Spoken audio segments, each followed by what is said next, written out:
ব্লগটা স্টার্ট করছি। তো দেখো আমি রেডি শেডি হয়ে গেছি, আমাকে কেমন লাগছে কমেন্ট সেকশনে কমেন্ট করে জানাতে ভুলবে না। তো দেখো আমি কি সুন্দর করে রেডি হয়েছি।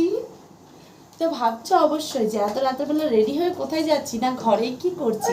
তো দেখার জন্য পুরো ভিডিওটা স্কিপ না করে দেখতে হবে। তো দেখো আমিও রেডি হয়েছি, আমার আসো আসো তোমাকে দেখাবো কোলে কোলে। এই দেখো বাজে মেয়ে। এমনি টাইমে সারাদিন হাই হাই হাই, কাজের টাইমে নো হাই নো বাই। লাইটটা শুধু একটু ডিস্টার্ব দিচ্ছে, আর আমি হাতে নিচ্ছি। আমার মেয়ে এক কালারে দেখছি না।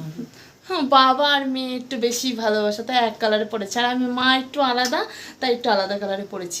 তো চলো আমরা এখন বেরোবো, কোথায় যাব সেটা দেখার জন্য তোমরা অবশ্যই ব্লগটা কন্টিনিউ করো, আর ভালো লাগলে লাইক করো, সাবস্ক্রাইব করো, আর প্লিজ কমেন্ট করো। ফাইনালি আমরা বেরিয়ে পড়েছি, আর এখানে মামা, আমি, এখানে তো আমাদের দাদা ভাই, তো তিনজনে মিলেই বেরিয়ে পড়েছি। তো চলো যাওয়া যাক। রাস্তায় ভীষণ পরিমাণে অন্ধকার আছে, কিছু কিছু জায়গায় লাইট আছে, এত পরিমাণে গরম বলে বোঝাতে পারবো না।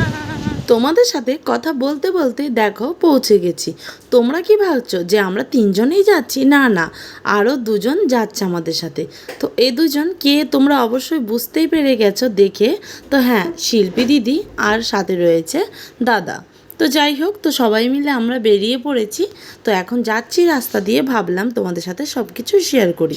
কিন্তু রাত হলে কি হবে, ট্রাফিক কম নেই, ট্রাফিকের পুরো একদম রাস্তা বুকিং হয়ে রয়েছে। তো আমরা দেখো চারপাশ দিয়ে যেতে যেতে তোমাদের সাথে সব কিছু শেয়ার করে নিচ্ছি। আর মাম্মা তো লাস্ট মিশে কী বলবো, ঘুমিয়েই পড়েছে। এখন বাজে 11:30। তো আমরা দেখো এখানে ফার্স্টে একটা ক্যাফে চলে এসেছি। তো এখানেই তোমাদের ওয়েলকাম ড্রিঙ্ক হিসাবে আমাদের দিয়ে দিয়েছে। এখানে কি বলো তো, এটা দেখি তোমরা কে কে চিনতে পারছো কি চিনতে পারছো না, তাহলে আমাদের বলো। এখানে মাম্মা, আমি, তোমাদের দাদা ভাই আর শিল্পীদি দাদা সবাই মিলে এখানে বসে পড়েছি খাওয়ার জন্য। তো সবাই মিলে দেখো জিএস করে নিচ্ছি, আর সবাই এত হাসি কি বলবো, তোমাদের হয়তো বলে বোঝাতে পারবো না। আমরা খুব আনন্দ করেছি, খুব মজাও করেছি। তো অনেক দিন পরেই বেরোলাম সবাই মিলে। তো আগে মাঝে মাঝেই যখন ব্লগ করতাম না তখন আমরা বেরোতাম। তো এখানে দেখো একটা স্যান্ডউইচ দিয়ে দিয়েছে আমাদের। তো আমরা এখন এখানে টাটাস খাচ্ছি। তো এখানে খাওয়া দাওয়া করেও তারপরে আমরা বসে রয়েছি, ভাবলাম তোমাদের সাথে একটু আমরা গল্প করছি সেটাই শেয়ার করি। কিন্তু ফট করে গান চালিয়ে দিল, আর আমি চুলটা ছেড়ে এসছিলাম। তো তারপরে চুলটার মধ্যে গার্ডার দিয়ে দিয়েছি, আর চলে এসেছি আমরা মেইন ডিনার করতে অন্য হোটেলে। তো এটা ছোট্ট একটা রেস্টুরেন্ট ছিল, সেখান থেকে আমরা দেখো বড় মানে ডিনার করার জন্য বড় হোটেলে চলে এলাম। এখানে আমরা শুধু 5 জন নয়, তার সাথে আমাদের সাথে আরও 3 জন জয়েন্ট হয়ে যাবে। তো তারা কে কে অবশ্যই তোমাদের সাথে মানে পরিচয় করিয়ে দেবো। যে রেস্টুরেন্টে গেছিলাম সেই রেস্টুরেন্টে একটা দাদার, তো দাদাটা আমাদের অমিতদা হয়, এমনি চেনা পরিচয় দাদা, মানে দাদা বলবো কি, শিল্পী দিদিদের দাদা হয়, একটা বন্ধু বেশ বললে। আমি হয়তো এক্স্যাক্টলি তোমাদের ভালো মতন বলে বোঝাতে পারছি না। যাই হোক, তো এখানে দেখো আমরা ফার্স্টেই নিয়ে নিচ্ছি কাবাব নিয়ে নিলাম। তো এখন দেখো এখানে আমাদের সবাইকে সার্ভ করে দিচ্ছে, আর সাথে একটু করে করে স্যালাডও দিয়ে দিচ্ছে। তো চাটনি দিয়েছে ওর সাথে বাটিতে করে। তো এখানে দেখো আমাকে দিয়ে দিয়েছে একটা লেগ পিসটা দিয়েছে, আর সবাইকে এখানে আমরা নিয়ে নিয়েছি, আর মাম্মা শুধু ঘুমিয়ে পড়েছে। তারপরে আমরা নিয়ে নিলাম বিরিয়ানি। তো আমি তো মাটন খাই না, তাই নিয়ে নিলাম চিকেন বিরিয়ানি।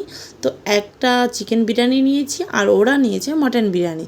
কারণ ওই যে দেখো আরেকজন সদস্য এই পাশে বসে পড়েছে, আর আরেকজন ছিল এই পাশে। তো দুটো বোন, আর অমিতদার রেস্টুরেন্টে ও দুটো দিদি কাজ করে।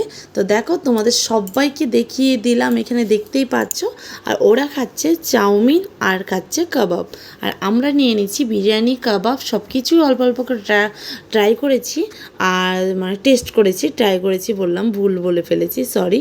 তো টেস্ট করেছি, আর সাথে নিয়েছি কোল্ড ড্রিঙ্কস। তো সবাই মিলে আমরা খুব মজা করে আনন্দ করে খাওয়া দাওয়া করলাম। তো সেটাই ভাবলাম তোমাদের সাথে একটুখানি করে শেয়ার করি। আর আমরাও ফাইনালি দেখো এখান থেকে বেরিয়ে পড়েছি, আর মাম্মা ঘুমিয়ে পড়েছে, তো সে ঘুমিয়ে রয়েছে। তো দেখো এত সুন্দর হাওয়া ছাড়ছে, হাওয়ায় পুরো কথাগুলো তুতলে যাচ্ছিলো, তাই আবার তোমাদের ভয়েস দিয়ে শুনিয়ে দিলাম। তো এখন চলে যাব আমরা ঘরে। বলতে বলতেই ঘরে চলে এলাম, দেখতেই পাচ্ছ, আর ড্রেসও চেঞ্জ করে নিয়েছি। তো চেঞ্জ করে বসে বসে একটুখানি ফোন ঘাঁটছিলাম, ভাবলাম ভিডিওটা এডিট করব কি না। তো ভাবতে ভাবতে আর করলাম না, কারণ কুলার চালিয়েছে। এখানে তোমাদের দাদাভাই নিচে শুয়ে পড়েছে, কারণ ওপরে আমাদের তিনজনের জায়গা হয় না। তোমাদের দাদাভাই ঘুমোয় নিচে, আর আমি আর মাম্মা ঘুমোয় ওপরে। আজকের মতন ভিডিওটা এ পর্যন্তই। তো ভালো লাগলে প্লিজ একটা সাবস্ক্রাইব করে দিও।